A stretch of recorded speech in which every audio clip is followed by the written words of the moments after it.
What is up, everybody, and welcome to Best Ball Live, brought to you by DraftKings. I'm your host, Connor Allen from 4 for 4, and joining me today is a special guest, diverse background in the fantasy best ball betting, fantasy PT space. Matthew Betz from the Fantasy Footballers at the Fantasy PT on Twitter. What's up, man? How has the offseason treated you so far? Connor, what's up, man? I am happy to be here. I can't wait to win $2 million with you. This is gonna be great. But off season's been good, man. It's a good time of year to kind of take a step back and not get overloaded with information as we do in August. And obviously, in season is just kind of a weekly. You do the same thing Monday to Sunday and then reset every week. So in the off season, it's fun to take a step back and get some takes, and get a lay of the land and draft a ton of best ball teams. So yeah, man, I've been doing a ton of best ball. A little bit of PGA as well, which has been a lot of fun. Nice. But yeah, man, been a good summer so far. How about you? Yeah, no, it's been great. Trying to jam as many DraftKings drafts as I can. I think there's a massive edge for anyone who's watched the stream so far. You know that there's always one or two teams in here, which we will gladly point out they're a little bit wonky. So I'm gonna queue this up and join the draft. It's the $20 entry, $15 million in total prizes, including $2 million in first place. As Matt said, we're going to be splitting that for sure because we're taking the entire thing down. And couple key differences here. DraftKings between other sites, full PPR. You start 3 wide receivers in a flex instead of 2 wide receivers in a flex. It's also 20 rounds and not 18. So a little bit different roster construction stuff. Lends more towards going wide receiver heavy. I usually end up with like 7, 8, 9 wide receivers in most drafts. And I don't feel bad about it. It's you can build some really sick teams on DraftKings right now, especially with the full PPR and the pass catching running backs you can get later too. So lots of fun things you can do here as well. And also, before we dive in, DraftKings is an awesome offer for all customers. Draft one, get one. So you enter one lineup in the $15 million best ball contest for just $20. You'll get another one to play for free for your share of $15 million. You can find the link in the bio, in the description, wherever. We also tweeted out a bunch as well. So have you any, I guess before we start, I always ask the guests this. Do you prefer this year so far to draft from the front or the back? Man, so the first round is loaded. Yep. It's pretty impossible to have a bad pick in the first round. But when you get to the back of the first round, like anywhere in the 7, to 12 range, I think there's guys that go in the early part of the second sometimes that are worthy of going in the first. Like if you wanted to flip flop Brian Thomas Jr. and Neighbors, I wouldn't have any issues with that, right? But you can kind of double tap 2, in my opinion, round 1 caliber players when you get that back half of the first round type pick. Close to the 1-2 turn. So I actually kind of prefer that. But obviously, I'm not going to be upset getting somebody like Chase or Jefferson early on, obviously. So yeah, I prefer the back of the first just because of the quality of player you can get there. But on DraftKings, it's ADP is the Wild Wild West. I'm sure as you found this offseason so far, that sometimes you'll get a Bowers to fall to 21, 22, and it's like, man, that start is pretty sweet if you can get a unique Bijan Bowers or Jefferson Bowers, stuff like that. Which Bowers seems to be falling in the last 2 weeks. I don't really know why, but he kind of is more. So it's kind of fun to get those unique combos. But yeah, I guess if I had to pick one, it'd be back of the first round. Yeah, I go back and forth on it too, because it's not even obviously like you said, there's a lot of talent the entire first round. It's who I'm getting in the second and third rounds that I really love my start through 3 rounds usually with at the front. But then the 4th, 5th, 6th, I'm kind of I don't know, and then whereas the other side, if I'm at the back half, obviously I really like my start. And then usually there's just values continue to drop in the back half of those rounds for the middle rounds there. So I've enjoyed that. I did a team yesterday where I got Ashton Genty in the mid second round because I passed him in the late first round. And because, there's that group of wide receivers that are awesome. And then, I ended up getting him in the mid second round. So looks like the draft loaded. We have the 7th pick right now. 7th pick in that range. We're looking at probably, CD, Puka, Gibbs, McCaffrey, one of those guys likely. And any thoughts here amongst these guys? Like you said, it's tough to go wrong in the first round, right? Yeah, all awesome picks there. I am pretty bullish on the outlook for Dak and the Cowboys pass game. So if CD falls to us, I'd be pretty excited about that. Just, when you look at kind of what's going on in Dallas, who are they going to build the game plan around? Is it going to be Dak, CD, and Pickens, or is it going to be, Javonte Williams, Miles Sanders, and Jaden Blue? I think it's very clearly going to be the pass game. So I also think that the defense could probably struggle a bit as well in Dallas. Mm-hmm. So I'm pretty big into the shootout upside for the Cowboys as a team. But like you said, obviously, if Gibbs happens to fall or we quote unquote have to settle on Puka, I'd be just as happy. Yeah, I think the question becomes like, are you a Christian McCaffrey guy this year or not? I guess like, 'cause that's a big question. 'Cause I think you could consider taking him over Puka. I'm not sure I'd take him much higher, but I do think that he's super interesting from like a risk reward perspective here because the boom is obviously massive. Yeah, I think there's only one way to play this game, especially best ball, right? It's like in this format, you're playing for $2 million. In most large field lottos, you're going to lose anyway. So we want to be swinging for the 98th, 99th percentile outcomes to occur. And if McCaffrey is anything close to what he was a couple of years ago, he should be going at the first or second pick, right? So I'm definitely taking my fair share of McCaffrey, and I definitely want to buy into the Niners this year, just given kind of the youth on defense. I think this could be another sneaky shootout team. And you also look at what everybody in fantasy is trying to figure out right now. Is Jennings what happened last year real? Is Pearsall even that good? What's happening with Ayuk's injury? Of course, he's coming off that multi-ligament ACL injury. I think when we look back on the season, we're going to be like, oh yeah, it was actually just McCaffrey and Kittle dominating. Maybe those wide receivers kind of mixing and matching. So yes, I am taking my fair share of McCaffrey. Nice. Yeah. And that's kind of how I've approached it so far is usually I try and get McCaffrey or Kittle has been one of my favorite targets in like the 4th round. And Same. then I've sprinkled in some Jennings, Pearsall. I haven't taken much Ayuk just because I think that his ADP might dip even more once kind of like, it seems like he's trending towards missing a couple games in the early season. We can get there in a little bit. I'm sure we'll end up talking about it. But yeah, I think being high on the Niners and wanting to buy that bounce back, like this is the cheapest that they might ever be, for at least for the next couple of years. So I think it's a good spot to take value of that. All right, so to start off the draft here, we had Chase, Barkley, Bijan Robinson, Justin Jefferson. I mean, pretty standard there. Gibbs goes 5th. So this is a big point here, whether it's CD, Puka, or CMC. All right, so CD went. So now we're facing the decision we were talking about. Would you prefer Puka or CMC? I'm totally fine with either. Let's take McCaffrey and let's lean into our Niners and let's see what happens. I'm usually a huge proponent of wide receiver early on DraftKings just because of the full PPR, obviously. Mm-hmm. But man, some rooms that you're in, the running backs dry up insanely quick. And I feel like with this build, we can feel pretty confident hammering some wide receivers in rounds, 2, 3, 4. So let's take our McCaffrey here. Let's go Niners and let's lean into it. Yeah, I love it. We can go a little hero RB action. I think to your point. So yeah, like wide receiver heavy can mean a lot of different things. Like, doesn't have to mean that we have to go full 0 RB, 5 wide receivers in a row. We can mix in a running back. And then I actually kind of like doing that is like 3 or 4 wide receivers in the first 5, 6 rounds. And then 1 running back, maybe a Kittle sprinkled in there. But then it just allows me to build like a base of, I don't know, just find an RB2 somewhere down there, and figure that out instead of trying to play the game on both of them the entire season. So obviously we don't have to set our starting lineup here, but I think it's worthwhile. Derrick Henry 109. I think in most years actually, and in most formats actually generally makes sense. For here, I think it's a little bit high considering you have like Neighbors, Genty, even Amon-Ra St. Brown, Nico, Brian Thomas. I would all probably consider around Derrick Henry, maybe even over him. Yeah, I haven't taken much Henry at all on DK, especially just because I'm usually, if I'm in a tiebreaker situation, if I think both guys are close, like give me the pass catching archetype. Obviously, Henry unlikely to be that, this year or ever really. But yeah, it's tough. I mean, yes, he can run for 100 yards, and yes, he's obviously getting the goal line roll and all those things. But man, it's a tough sell for me in full PPR. So, famous last words, I will be pretty much fading Derrick Henry on DraftKings and regretting it probably weekly. But yeah, I haven't taken much of him just because of the lack of PPR upside.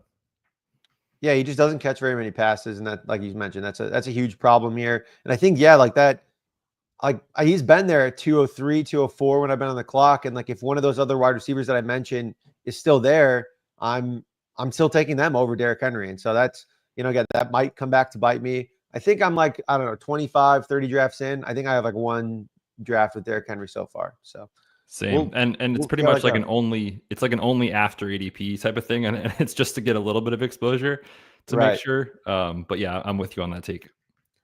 All right. So we had, let's see here, Bucky Irving, early 2nd round. I love Bucky. I think this is about where he should be going, but I mean, he's mostly going late second. I've even got him in the early third in some drafts, so a little bit tough there. Achane goes. I mean, we are going to be in a great situation to get a wide receiver here if we want. London, McConkey, Bowers, AJ Brown, all still going to be on the board. London just went. I mean, I love all these guys. I'm totally fine with any of them again. Yeah, I like all of them too. I definitely want. I think I want a wide receiver here. Yeah. Although I love Bowers. We were talking before the show a little bit about the Eagles leaning into the pass game more. So do you want to follow that take here? Yeah, let's go AJ Brown. All right, cool. So yeah, we started CMC, AJ Brown. I mean, a year ago, this start is obviously impossible. Now we're getting both of them in the first, second round. So that's awesome.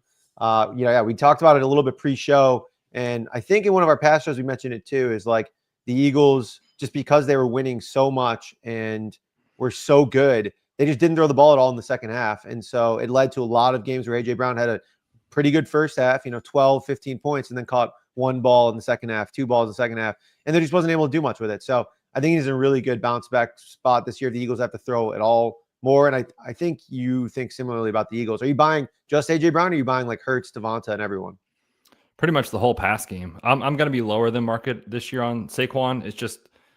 It's so hard to do what he did and repeat that. And, last year he was going, which is crazy in hindsight to say, but was going in the back of the second round for most of draft season, sometimes even early third, like really early on. And, now you're paying tax on it. Not that he can't be great. It's just hard to repeat 400 something touches, right? Including the playoffs. So yeah, they lost a ton on defense as far as their personnel.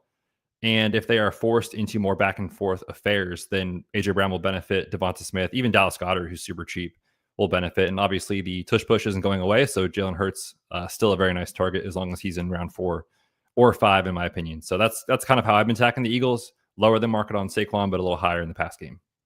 Nice. Yeah, I like that for sure. I think I might have some Saquon in like high stakes leagues. If I have like a top 2-3 pick, I think that's fine.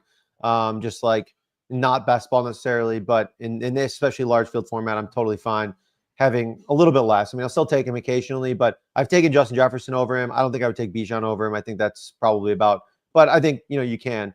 One thing I've noticed in these DraftKings drafts, though, I mean, this is QBs go early. Like Josh Allen, second round, Lamar Jackson, third round.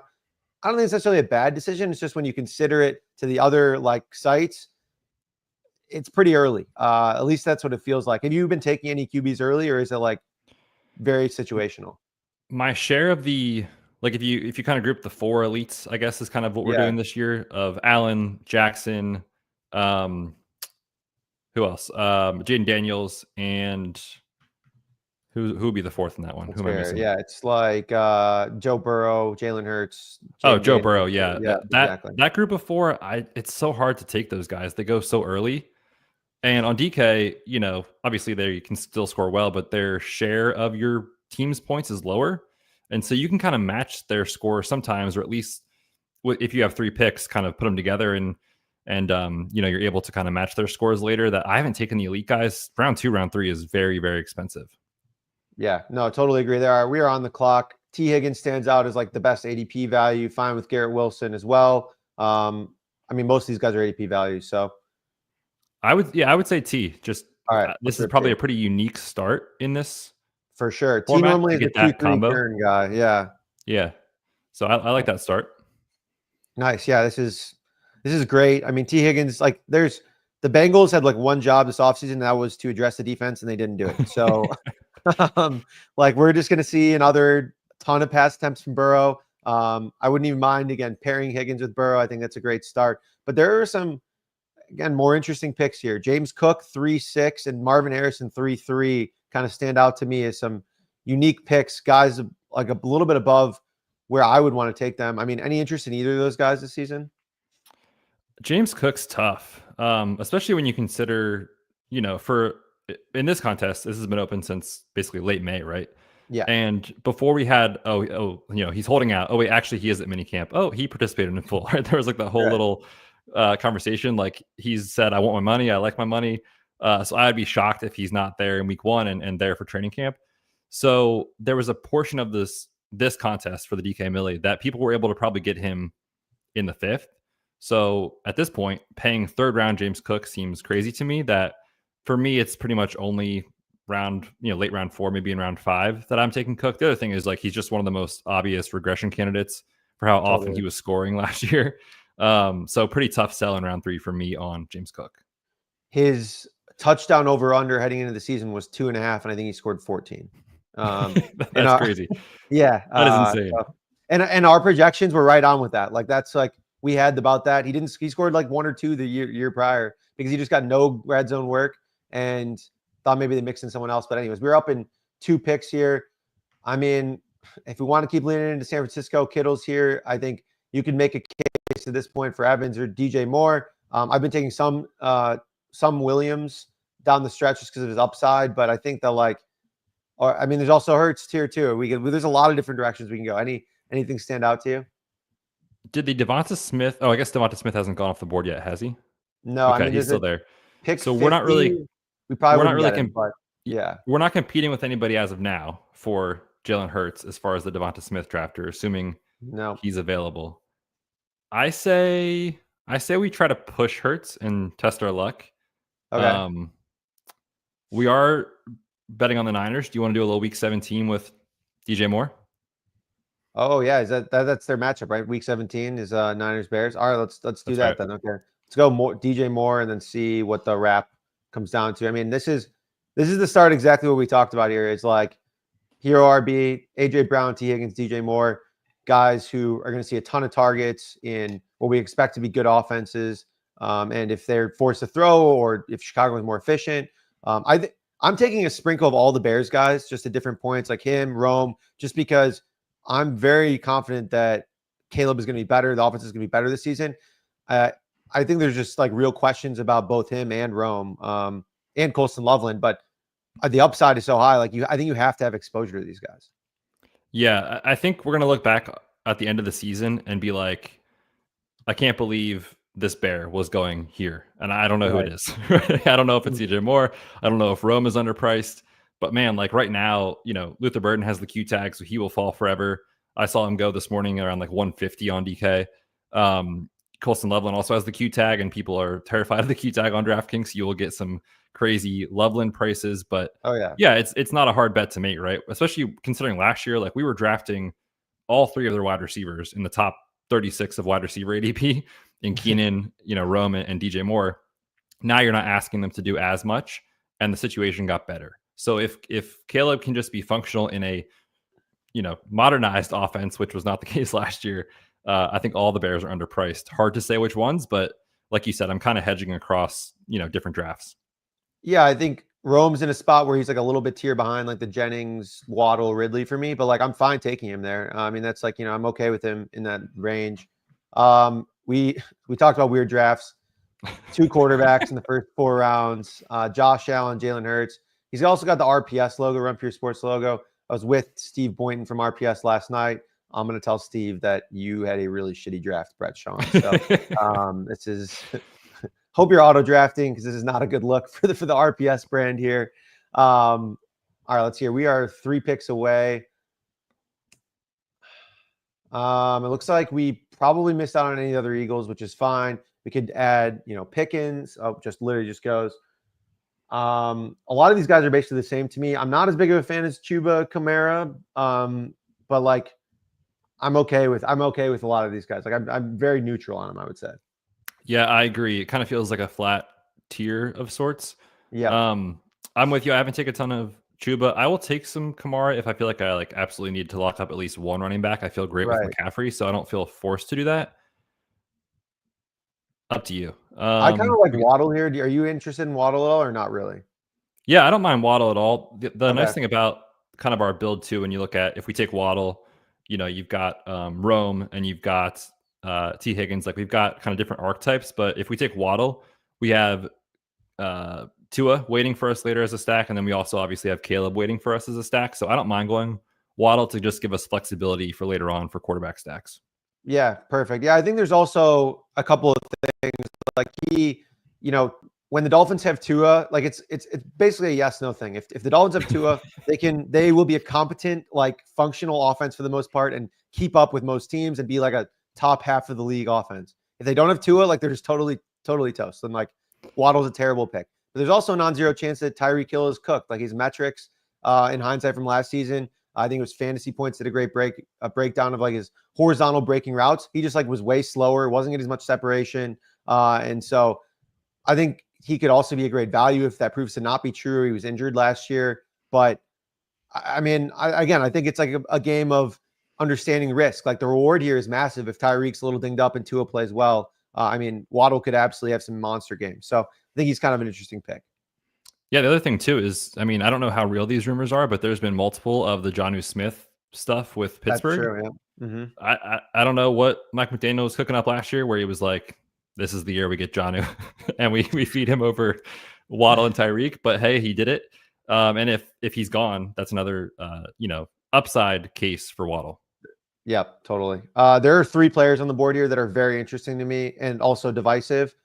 Travis Hunter, RJ Harvey, Juwan Jennings, very divisive, interesting players that I think of upside. James Conner is kind of like a nice, boring pick that I will be taking plenty of, but probably I don't know if we need him here. I mean, I'm any interest in either, or are you a James Conner guy? He's just like he's a good, boring value, but I don't know. Whatever you think.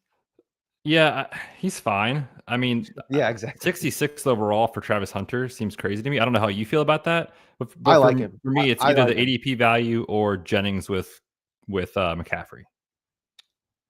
Let's go Travis Hunter. I think there's again like we're putting ourselves in a position where we drafted 5 wide receivers. Now there's like this really interesting tier of running backs. The more DraftKings drafts you play, like to the audience here, like there's a lot of interesting running backs kind of in this range, like the 7, 8, 9 range that I think are like somewhat competent. I would not have minded RJ Harvey there as well. But again, like with the build we have, I just don't think that we really needed him there. There's like guys who I think provide similar upside, whereas like Travis Hunter, massive unknown. Like he's going to play on the defensive side, I think 60, 70% of the time. He's going to play on the offensive side. But I also think that with Liam Cohen, like we just saw Baker Mayfield take a massive step, support multiple fantasy relevant wide receivers. Trevor Lawrence has plenty of talent. I don't think he's been in the right system. He's not consistent. That doesn't always matter for fantasy points. Like as long as he can distribute the ball well and they get Travis Hunter on some designed looks, plus he like develops into a real wide receiver. I mean, the ceiling is really high on a game-to-game basis. So, yes, the floor is scary low. Yes, he could end up getting some games with like 3 targets and like two of them are screens. I mean, that's very possible, but he's also, since we've known him as a football player, he's just like breaking the game. He's doing different things. He's not a guy that I want to bet against, especially, I mean, depressed ADP at 66 overall, I think that's a good pick at 66, I think. Yeah. When you're in this part of the draft, you can poke holes in a lot of these guys, right? Totally. And yeah. Like we talked about, there's only one person winning $2 million in this contest. So let's shoot for upside. And there's massive upside if Hunter plays 80% of the time on offense, which kind of seems like that's the trend of what they're doing. Yeah. So, I mean, that could change in season, of course, but in this, we're drafting as if we're right. And let's hope Hunter plays a lot on offense. Yep. Yeah. Yeah, that's interesting. Are you interested in like Caleb Johnson at all? Quinshon Judkins, Aaron Jones, like Tony Pollard? I think this is an interesting tier of running backs that I'm fine with for the most part. I don't like love, but I think there's some upside in each of them. Yeah, I like the Pittsburgh backs. I've taken a ton of both of them. Yeah. My only question on Caleb is how much pass catching work he might see. I think Warren might get most of that, but both guys, if either one would go down, there's just so much contingent upside in the Arthur Smith scheme. And now that you have, at least as annoying as he might be at this point of his career, you have at least a functional quarterback in Aaron Rodgers there, and really no weapons besides them. So I don't mind Caleb. I don't mind Judkins. These are kind of nice rookie upside archetypes in, what is this, the 7th round? Totally good price. 7th round. Yeah, I think Caleb is a perfect option here for this team that we have. Like I've been taking a lot of him. Again, playing Rodgers offense, they're going to score more, like you mentioned. I think that he sees maybe not full Najee Harris workload, but like a couple hundred carries and then touchdown upside. And yeah, the pass catching work is definitely concern there, but I'm just not sure how much I really love Jaylen Warren in general. Like he's kind of had some chances to like break out as their lead back and just hasn't really seized that. So I think he plays. Obviously, he's not going to like go away, but he's probably just going to be, I don't know, again, like kind of like a 1B to, I think Caleb Johnson's 1A. We got Debro chiming in here, Caleb in all caps. I know he's a big Caleb Johnson guy. Yeah, huge fan. So, so far to start, CMC, AJ Brown, T. Higgins, DJ Moore, Jalen Waddle, Travis Hunter, and Caleb Johnson. I mean, This is a great team so far. Are we winning $2 million? I think so. We just got to not screw it up here. We got to, have a couple of stacks and we'll be good. The quarterback prices are crazy. Like Justin Fields, why, you don't need to take him at the 9th pick in the 7th round when everybody else in this tournament has him at pick 100, right? Like, yeah. I think this whole round right here is a little crazy. I'm not going to lie. Maybe I'm Fields, Mayfield, Knicks all in the 7th round. That just feels like a lot to me. I don't know. Maybe I'm understating Knicks and Mayfield, but like, I just don't take, I mean, I guess Knicks runs a little bit, but I don't like pocket passers that much. And like, that early, it feels like, unless they're supporting like an insane cast, which I guess Mayfield is, but Knicks went to the Lamar drafter. So it's like, if you're betting on Lamar in round 2 or 3, whatever he took him in. Yeah. It's kind of that's silly decision. So Judkins is still on the board. Pollard is still on the board. Hawkinson, I really like this year. I mean, I'm fine with any of those. Jaden Reed, Josh Downs are all good options. You can make the pick here if you like. I mean, I think we just take 15 spots after ADP, which that's a lot of ADP value. And there's been a ton of research in best ball that is a good thing. So yeah, I think Judkins is fine as our RB3. Perfect. Yeah. I mean, just sprinkle. I've kind of started drafting more and more rookies like in these drafts, especially like mid to later rounds. Just like it seems like they're just so volatile, and that's exactly what we want to capture. I mean, we went 3 in a row here: Travis Hunter, Caleb Johnson, Pitch on Judkins. But relative to who's going around them, I mean, I'm totally fine with that. I think Pollard's a good look here too. Like when him and Spears were both healthy, Pollard was basically the workhorse. Tennessee should be a little bit better with Cam Ward. But I mean, he's not sexy. Like Judkins, Judkins drops 15 touchdowns if the Browns offense is like, competent, and, we're cooking with gas. So yeah. Yeah, I mean, don't get me wrong. There is a downside case to just obviously the Browns being abysmal. And I'm pretty sure we're seeing, one of Dillon Gabriel or Shedeur Sanders in the playoffs. Almost certainly. Yeah. Almost certainly when they're motivated to lose. But we are not paying the price that, his upside case is. So, I mean, I love it. This might be my favorite start that I've done in any DK Millie draft. Yeah, no, this is awesome. This is very good right now. I'm excited. Hawkinson is interesting. I go back and forth on him. I think that like the JJ McCarthy experience is going to be unique. I'm a believer in Kevin O'Connell. It's just like a play caller. He made Sam Darnold awesome. It's just going to be a question. He's a little bit of target competition, but Addison might miss a little bit of time early. I think looking at a suspension of 1 to 3 games. So I'm buying some Hawkinson, 8th, 9th round. I'm fine with him, especially after Jonnu, after Kelsey. I think it's kind of a good range there. But yeah, again, we're in a really good spot here. So okay, 4 picks away. We already have a Pittsburgh backs. We probably don't need him here. We could reach for Caleb. I mean, reach air quotes for Caleb if we want. I don't think that would be a bad idea. I also like Josh Downs. Mooney and Golden, I think, are fine. But we're in a good spot to get any of these guys, I think. Any preferences? Yeah, I think just giving kind of I think for best ball drafters, it's really good to have a pulse on what your room is doing. And our room is just being silly with quarterback here that I would hate to miss out on a stack. So even though we don't want to reach, what is this pick 10? Oh, this is right at ADP for Caleb. Would it be 103? Okay. Yeah. If Caleb falls to us, I would just snag him. Yeah, I mean, now we just have JJ McCarthy going. I mean, this is like we have 2 teams with 2 quarterbacks already after drafting an elite quarterback. That's a choice. That's something. That's a choice. That's one way to spend $20. Yeah, exactly. And so, I mean, again, for anyone watching, this is what I'm talking about. Every draft, there's 1 or 2 teams where you're like, what? Like, this defies all rules that have been done by amazing studies at virtually every website there. So I think we go ahead and pick Caleb here if you're cool with that. Yeah, let's snag Caleb, and then we can always queue up Loveland and or Burden later on. I think Loveland would be a great stack. Ending up I guess he's a little bit depressed here. 130. I'll put him in the queue just in case. I've been taking some Tyler Warren a little bit later too. I don't know. You have any thoughts on Tyler Warren?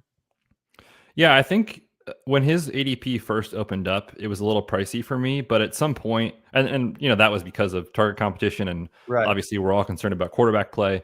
But at some point, it's like this is the 14th pick in the draft. Insanely talented. Let's just close our eyes and bet on that talent at some point.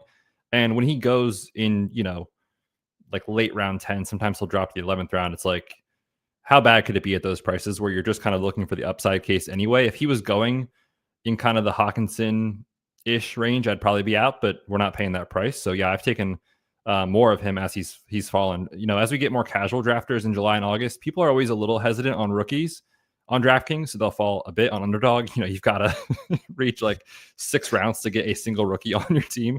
But on DK, you can get those values. So yeah, I think Warren is a great pick where he goes. Yeah, no, I think he's like, he had what, 40 plus snaps at quarterback, running back, out wide, in line, and in the slot last season. The early reports out of camp are that he's touching the ball a ton. Like, Daniel Jones is an upgrade there. Like, I think they could use him like at the goal line, like they do with Anthony Richardson on design runs. Like, that's very possible. For sure. So, all right, now we're in an interesting spot here with, we have what, 1 quarterback, 3 running backs, 5 wide receivers, 0 tight ends. We can go a lot of different directions here. I'm trying to think what makes the most sense here. Honestly, yeah, there's really a lot of different directions. Another wide receiver is fine. Warren would be okay. We were just talking him up. Any thoughts? I don't know how popular the Caleb Jalen Warren combo is going to be in this type of contest. Historically, I don't love drafting running backs on the same team, but when their ADPs are depressed, it's not like you're drafting Saquon and somebody else in round 10. They can kind of ping pong weeks, and it's a unique build. So I don't mind Warren at all here. Just say, let's bet on Pittsburgh being better than the market thinks. They run a crap ton with Arthur Smith, which nobody is going to be surprised by.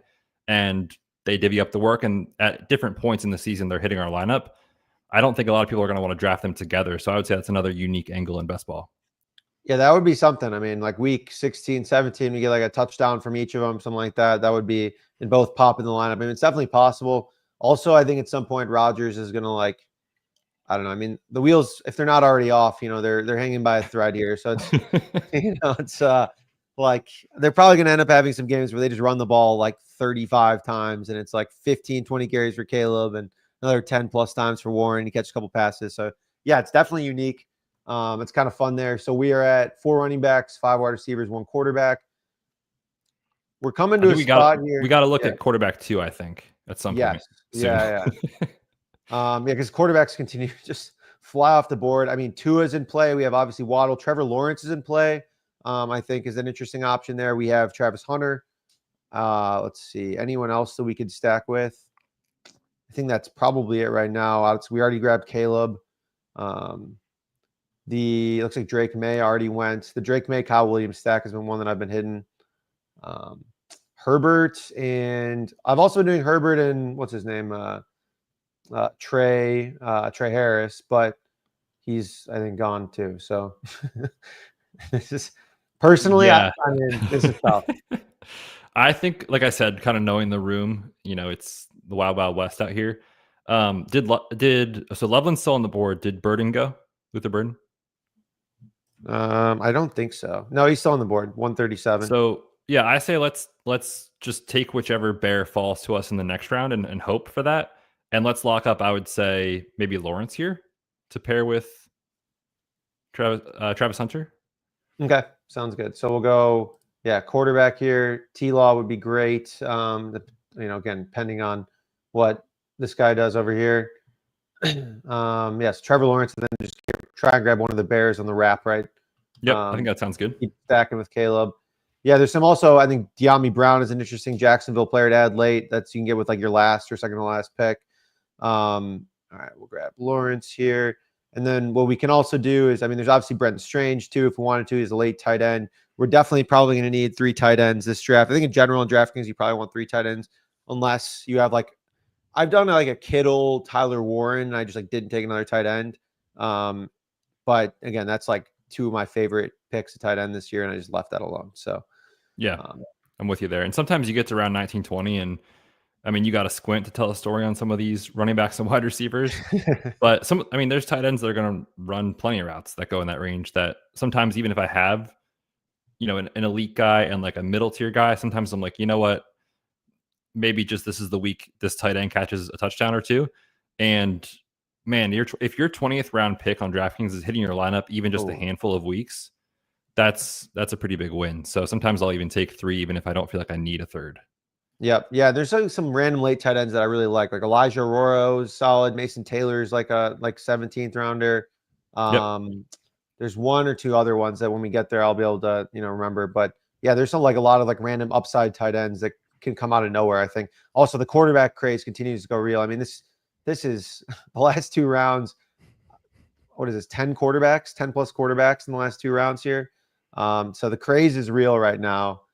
And I'm glad we got at least two out of the way here.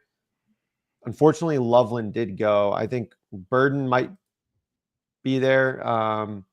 Other than that, you know what I've been doing is kind of a weird stack. I think it's kind of fun. Is I've been taking Bashal Tuden with Trevor Lawrence and Travis Hunter because he's such like a dynamic player that just like stacking the Jags in general. I mean, obviously, if you're missing Brian Thomas, it sucks a little bit, but I don't know. I think there could be some juice there. Are you a Tuden guy, or are you back on the ETN, Bigsby train? Yeah, I don't want to give a cop-out answer, but I'm taking all three of these guys. Okay. I think Tootin just went. No. I think that they want Tootin to win the job. However, if the fumbling issues continue, then they probably won't have a choice. But Right. yeah, I mean, ETN's not their guy. Bigsby's not their guy. Gladstone came out right after the draft and said, like, in my interview, I kind of campaigned for this type of guy. I think he fits what the offense wants to do. So, maybe his projection in week one doesn't look great, but if we're talking about the upside case, by the time we get to October, November, if he can win the job similar to what Bucky Irving did last year, I think that's a realistic possibility for Bashal Tootin. So like you said, I've taken him with Trevor Lawrence, just saying I'm betting on this offense. If the offense is good, everybody will eat kind of thing. So sometimes in best ball, we overthink it, right? Where it's like, I don't want this running back in case it's a pass heavy game script, but man, imagine trying to predict what's going to happen, in December right now in June. Like it's literally impossible. So you're just making simplistic correlated bets. So yeah, I'm with you. Yeah, no, definitely. Yeah, agreed there. We just grabbed Luther Burden. So we now have Burden and DJ Moore and Caleb Williams. That's great. Again, would have loved having Loveland in there, but they took Burden really high too. Like you mentioned when we were talking about there, it doesn't really matter. Burden's week one lines and week one stats are probably not going to be very good because he's missing a little bit of camp. But down the stretch, he could easily be better than Rome based on what we saw from Rome last year. He could be, again, the number 2 or 3 option in this offense. It wouldn't be surprising at all. And it's just the week-to-week upside. The week-to-week upside, we think is massive. So in 11 personnel, you should start essentially right away, no matter what. So it's, he might even keep falling further, honestly, depending on how reports go or like what his injury looks like. The next clip, we get a Ben Johnson talking about Burden missing time, and that circulates on Twitter. He'll fall another round. Yeah, that's tough. All right, so we're at 2 quarterbacks, 4 running backs, 6 wide receivers.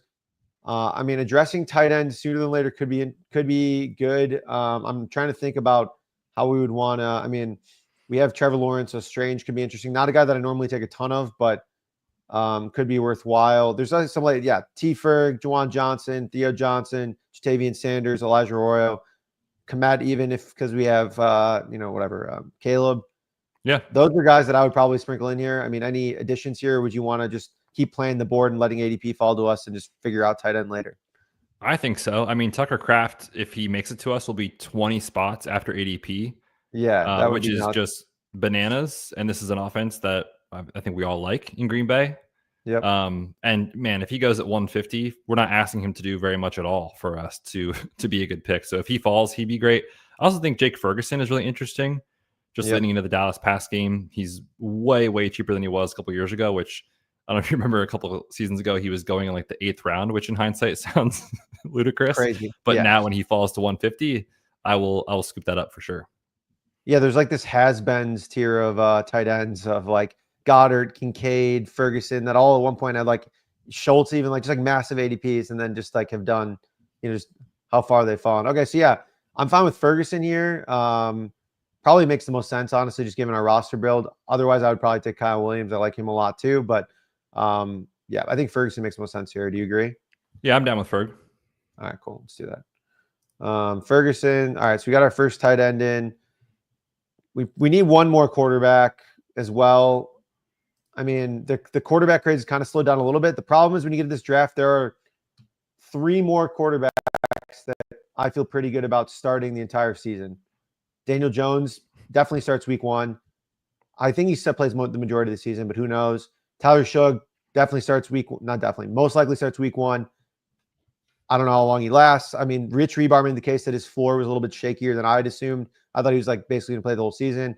And then Jackson Dart, I've kind of liked a lot as a later pick. I think that he's not going to start, but he's going to play in the rounds when it matters most, like for your team. So, right. Again, like I think week 6 on might just be the Jackson Dart show, and he's a pretty good supporting cast now. So, I don't know, could be fun. And there's Giants that go late with him too. Like you could stack him with Slayton. Yep. Theo Johnson goes usually in round 19 or 20. That's totally fine in my opinion if you're stacking those two together or something. So, and Dart scrambled kind of more than people realize in college. So I'm fine even if you get a little rushing upside there too. So I don't mind that. I will say we do have the Pittsburgh running back. So if you wanted to take Rodgers, I would honestly hate it. However, it would make sense. And there's, Freiermuth sometimes falls. Calvin Austin is cheap if you want to throw a dart on Roman Wilson. Like there's plenty of choices. They're not great choices, but there are choices later too. So it's not a guy I'm pushing for, but I'd be fine with it. Would a naked Stafford be like? I mean, he's 20 something picks past ADP. I've been taking a lot of him because I usually start with Puka or Devontae. I get one of them. I mean, we can pair him with T-Ferg, we pair him with Tutu. Like it's just, I mean, a little sweaty, but in my opinion, he's probably the best, by far the best option, like in a vacuum. But I don't know, given our team. I mean, like, I don't know. Do you have any thoughts here? Like, I'm torn on this. This is tough. These are our top options right now available. Yeah, I mean, Stafford. Let's think. You mentioned the stacking partners later. There's also the running backs. If we wanted to throw a dart on one of Corum or Druckwitz Hunter, Whittington. It's kind of this just like unknown that the bet is basically like when we get to the late season, maybe one of Devontae or Puka misses time, and then you've got kind of a unique stack later. I don't hate it. It's not something I'm trying to do, but when he falls, like you said, this far, I mean, we'd be done at quarterback. Yeah, so I mean, it's either this or we do Rodgers or Dart. I think we go with Stafford. I mean, it's a little bit different, but it's fine. I think let's roll the dice here. Go with Stafford and then prioritize some other options here at tight end. So T-Ferg, I can there's just put all the Rams in the queue and let's hope. You search. Let's see. I think there's a filter on here. Yeah, perfect. Okay, Rams. let's see what comes up here. This is always nice. Okay, so Tutu, Whittington. Let's see here.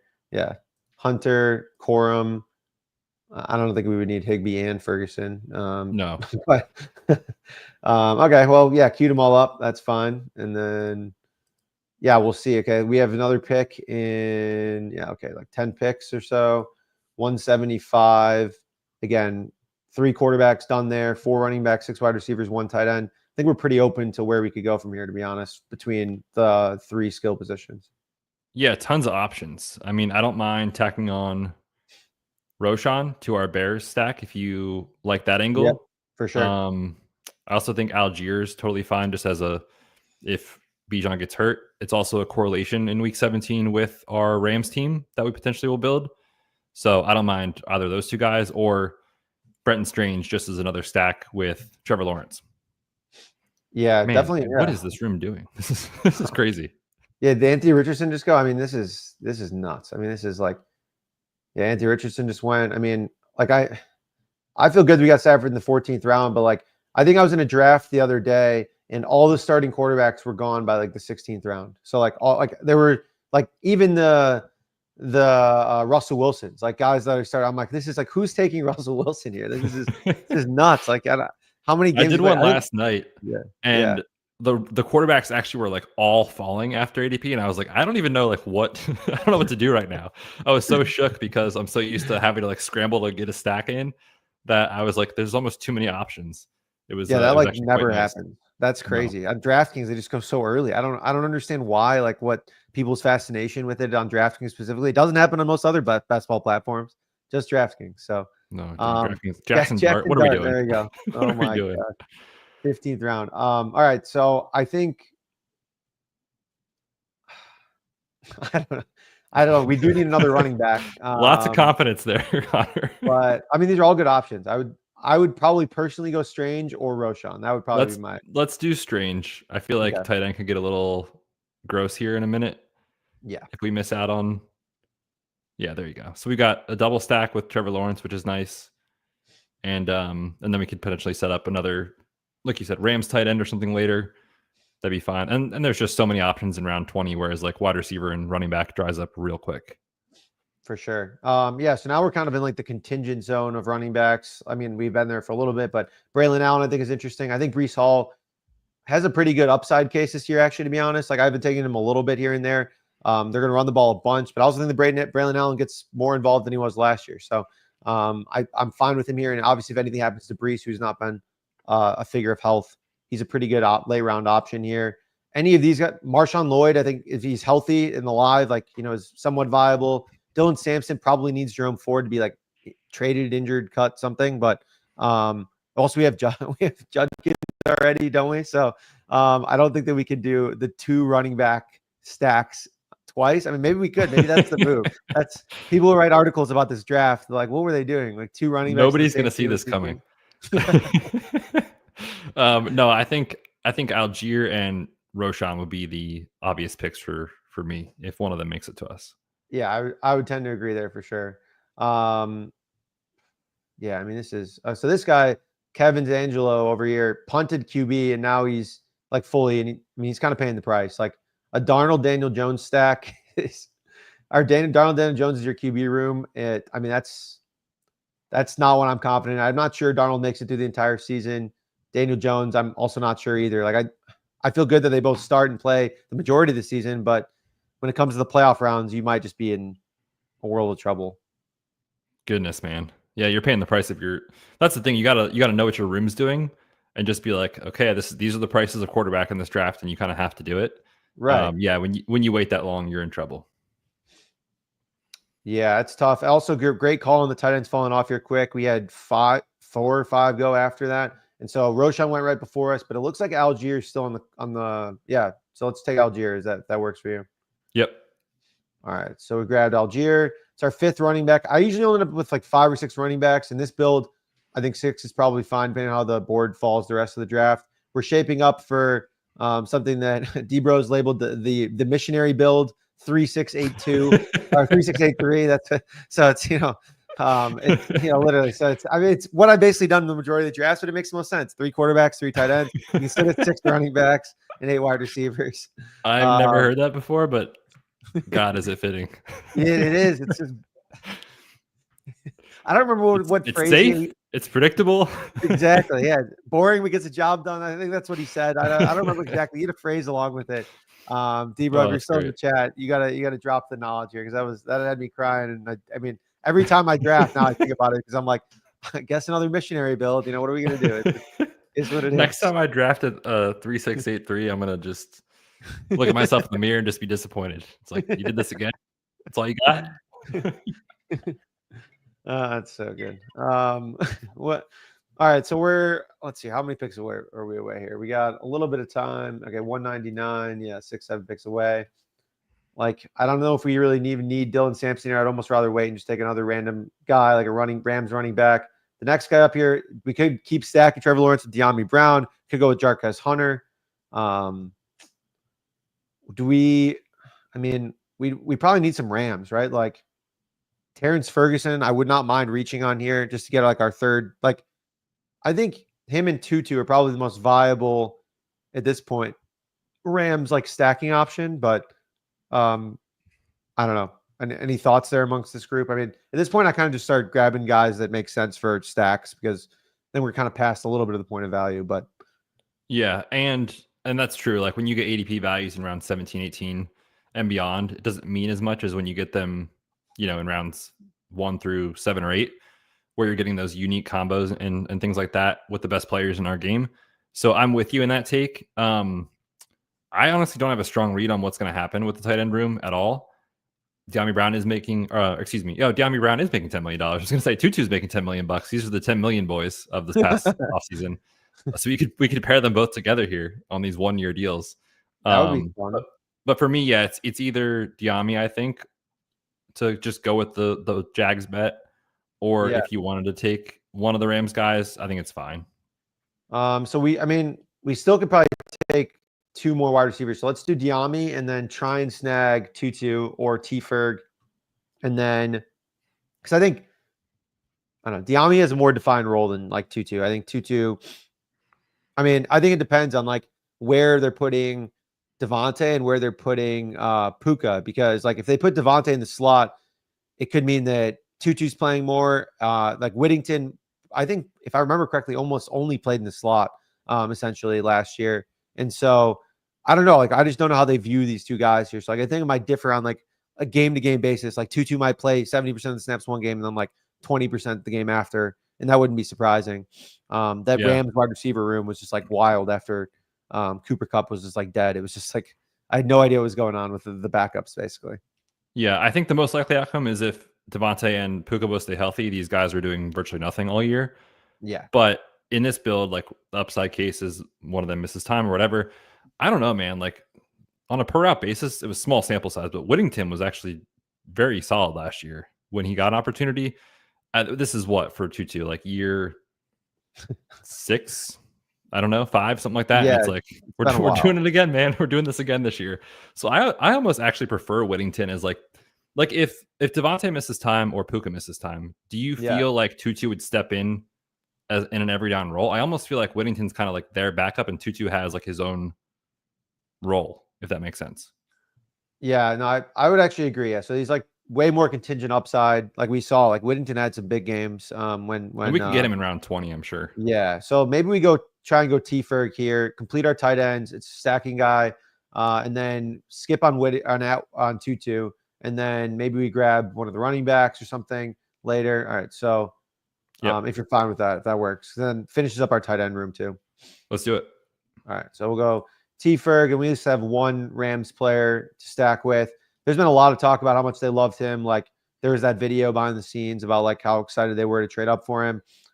He was a great player in college. Got to see him live once against Wisconsin. That was awesome. He just like, I mean, he's not flashy, but good route runner. Just like does his job well, and I think brings a good attitude, which McVay just loves. So it's a lot of subjective stuff there, but he got the draft capital and they seem to like him a lot. So I think that he'll probably play a sizable role as a rookie for at least for tight ends, like that. And if anyone can make anyone relevant just like right away randomly, it's Sean McVay, right? Like, I mean, we just saw Puka, a literal like 7th rounder, 6th rounder come out of nowhere and now he's like a staple in the fantasy space because he's crushing, and he was like, again, kind of a nobody. Yeah. And the other thing with Ferguson is I don't think anybody expected him to test as well as he did at the combine. And we were like, oh, okay, let's pay attention. And then, I thought maybe he would be like a round 3, maybe like round 4 guy. And then round 2, it's like, okay, you got to pay attention. So yeah, he's the guy I've been taking more of over Higbee and just kind of betting on the rookie upside and hoping that shakes out. But as the summer goes on, like depending on what information we get, I'll probably hedge that bet a little bit in the Rams stuff that I have. But for this build, I like the upside case. Yeah, and then also it gives us 3 tight ends here. We got Strange, T Ferg, and then our original tight end Ferguson. I guess we got 2 Fergusons. So double Ferg.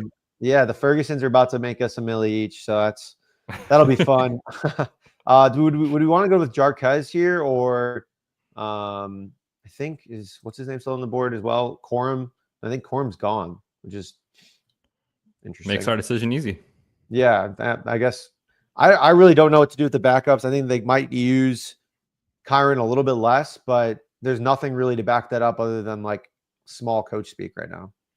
Yeah, I mean, I feel like if they truly believed in Blake Corum, they probably would not have drafted Jarquez Hunter.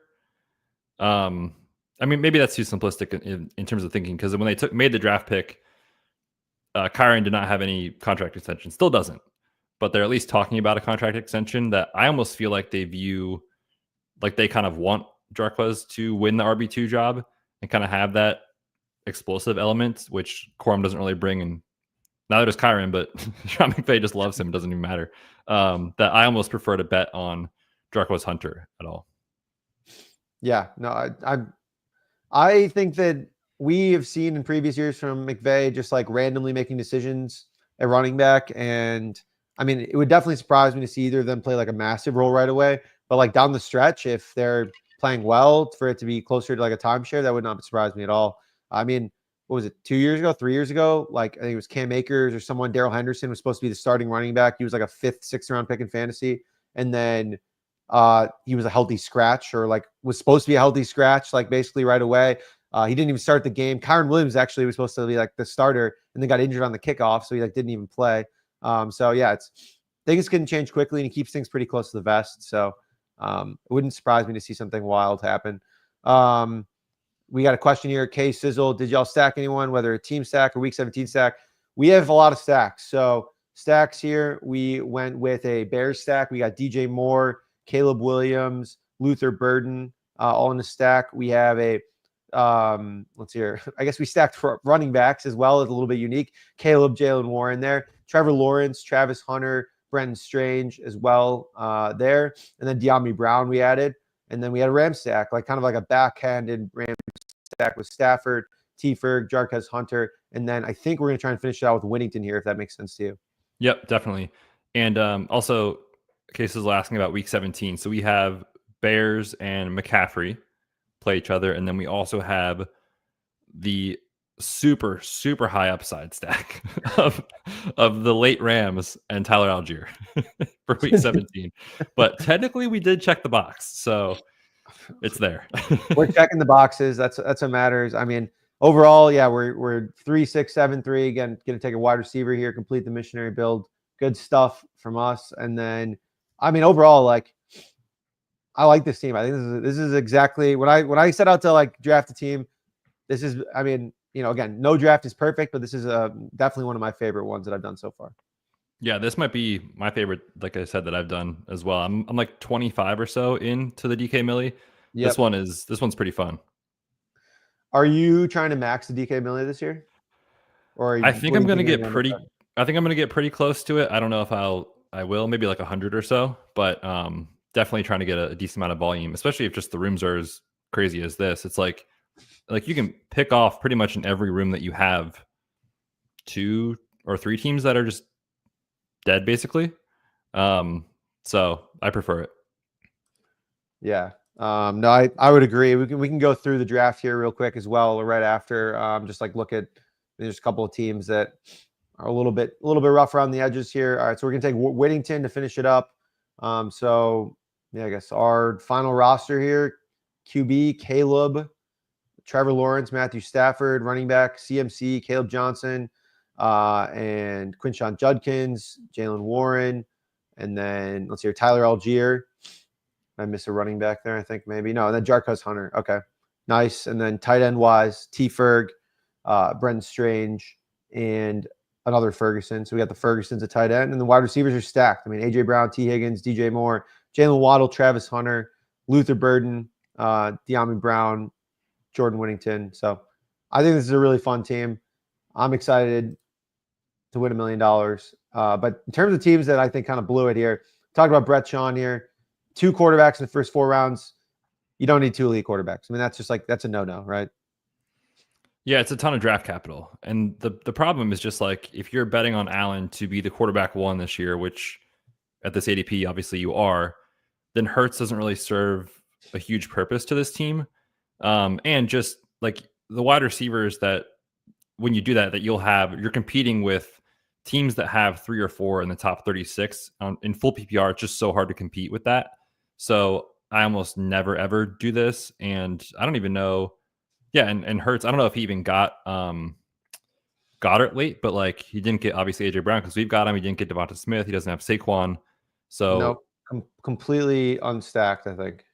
And again, in DK Millie, like there's so many iterations of Hurts stacks out there that you're kind of just swimming upstream, so to speak. Yeah, I mean that's like, and the more that I play best ball, the more I've kind of learned is like you need to abide by a general set of rules just to even like put yourself in the right position. Like you can draft a really good team on paper, but if you don't have like stacks or you don't have the right amount of like roster construction stuff, like you have too few quarterbacks or too many quarterbacks, vice versa, it means puts you at like a significant disadvantage statistically. That's just like part of the game. So you got to learn. I think learning how to play the game is paramount, and then you kind of mix in some player takes, some stacks, kind of like we did there. But yeah, I mean that was an interesting one for sure. The Lamar Jackson, Bo Nix stack with Cam Ward and Jalen Milroe. I mean, that's just overkill. If you have Lamar Jackson, you need 2, maybe 3 quarterbacks. If you're doing 2 in the top 10 rounds, I mean, you're probably just done after 2, in my opinion. But Yeah. I mean, any other team stand out to you as being like, I don't know, dead? I guess like I can't see like if any of them didn't stack or didn't do any of the other stuff, but I think those were the main 2, honestly. Yeah, those are the ones. And then we mentioned the drafter in the 12 spot earlier, but just passing on quarterback until, like, historically, people that have done really good studies with this. Don't laugh, Connor. Come on, that's mean. No, Cousins. I'm laughing at the Cousins. Cousins, Darnold, and Daniel Jones. I mean, hey, crazy things happen in the NFL. Who knows? But historically, waiting till past like round 12, round 13 for your first quarterback has been a very, very bad strategy when just looking at like advancing out of your room, which is the number one priority in these drafts. Man, it's a lot has to go right for that team to do some work. So yeah, that's a tough one for me.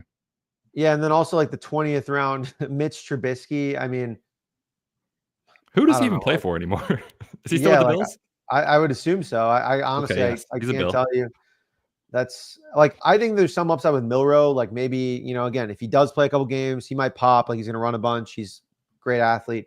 You can talk yourself into that. I can't get there with any of the other guys. So I think those guys are dead for sure. Anyways, this was awesome. Thanks for your time today. It was awesome. Tell the people where they can find you and any upcoming work you have. Yeah, for sure. You can find all my stuff with the Fantasy Footballers. We do the Dynasty podcast that comes out every Wednesday, and then the DFS and betting podcast, which right now at this time of the year is all like futures talk and best ball pretty much every week. That comes out on Friday, so you can find me on those 2 pods. Amazing. And as a reminder, don't miss out on DraftKings Draft One, Get One offer. Enter a lineup in the $15 million best ball contest for just $20, and you will get another best ball ticket to play free for a share of $15 million. Find the description and the link for this in the show notes. So thanks for everyone tuning in. I'll be back next week with another awesome guest. And as always, I'm Connor, and joining me today, Matt Betz. Appreciate it. Thanks, guys.